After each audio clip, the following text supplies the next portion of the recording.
Berjumpa lagi dalam permenungan kita edisi Selasa 4 Agustus 2020 dalam pekan ke-18 masa biasa.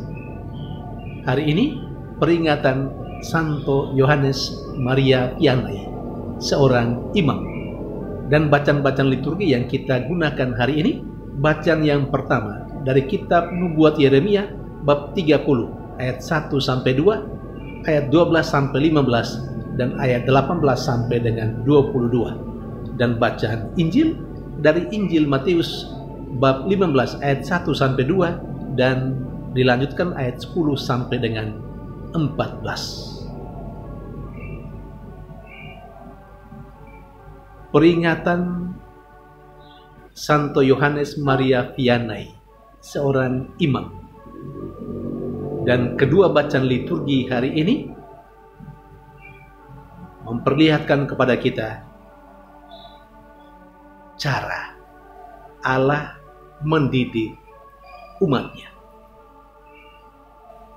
Dengan tegas dinubuatkan dalam bacaan yang pertama oleh Nabi Yeremia. Allah mengatakan kepada Nabi Yeremia bahwa penderitaan yang dialami oleh Israel, umat kesayangannya,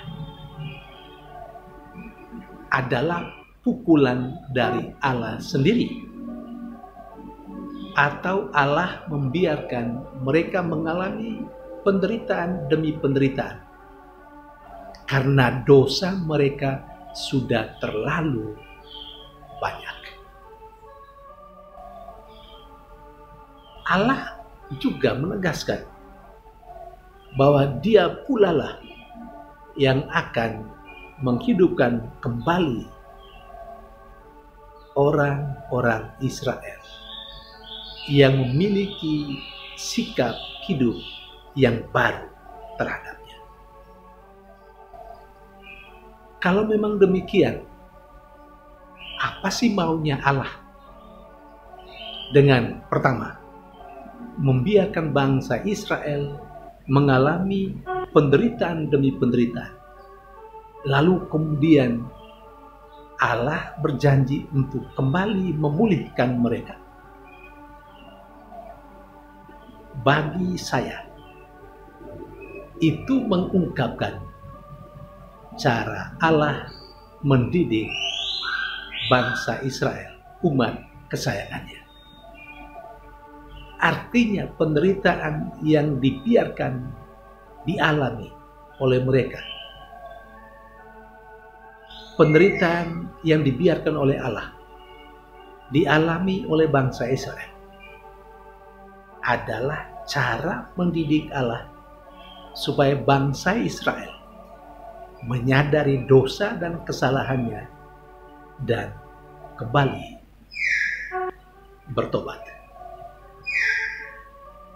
Saudari dan saudara yang terkasih, betapa Allah Yahweh mencintai bangsa kepilihannya Israel. Di satu sisi Dia memperkenankan Israel mengalami penderitaan, di sisi lain Allah tidak sampai hati membiarkan Israel terus berada dalam penderitaan. Dia berjanji akan membaharui kehidupan Israel. Hal yang hampir senada diungkapkan juga oleh Yesus kepada murid-muridnya tentang orang Farisi dan ahli Taurat. Yesus sedikit berbeda pendapat dengan ahli Taurat dan orang Farisi tentang kesucian. Bagi orang Farisi dan ahli Taurat, yang masuk ke dalam mulut, yang dinikmati, yang dimakan, itulah yang membuat seseorang najis. Bagi Yesus bukan itu. Bagi Yesus yang keluar dari mulut manusia, yang keluar dari hati dan pikiran manusia yang tidak baik, itulah yang menajiskan seorang manusia.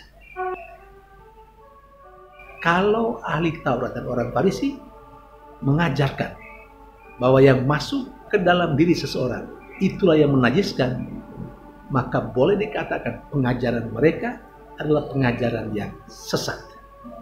Dan ini tidak disetujui oleh Allah dalam diri Yesus Kristus.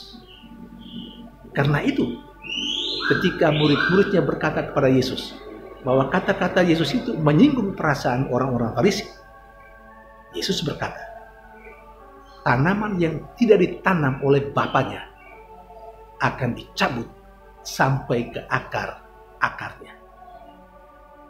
Artinya, Allah tidak menghendaki bahwa seorang manusia akhirnya tersesat karena perbuatan yang kurang baik, karena kebohongan yang dilakukan oleh orang lain. Saudari dan saudara yang terkasih dalam Yesus Kristus, melalui nubuat Yeremia dalam bacaan yang pertama, kita diingatkan bahwa Allah memang sangat mencintai kita, tetapi terkadang Allah memiliki caranya tersendiri untuk mendidik kita, yakni dengan memperkenankan kita mengalami penderitaan demi penderitaan, supaya kita pada suatu saat akhirnya menyadari dosa dan kesalahan kita. Lalu kita bertobat. Dan sesudah kita bertobat, saat itulah Allah memulihkan kembali kehidupan kita. Lalu menurut atau melalui bacaan Injil, kita diingatkan bahwa siapapun yang membuat orang lain masuk dalam ketersesatan, orang-orang seperti itu diibaratkan dengan tanaman yang tidak ditanam oleh Allah Bapa. Dan tanaman seperti itu akan dicabut sampai ke akar-akarnya. Kita diingatkan supaya kita tidak menjadi manusia yang membuat orang lain tersesat dalam hidupnya. Kalau itu yang terjadi, hidup kita akan dicabut oleh Allah sampai ke akar-akarnya. Merasa terancam? Merasa takut? Tujuan Tuhan tetap baik, supaya kita menjadi manusia yang berkenan kepada Dia dan juga berkenan kepada sesama kita. Tuhan memberkati.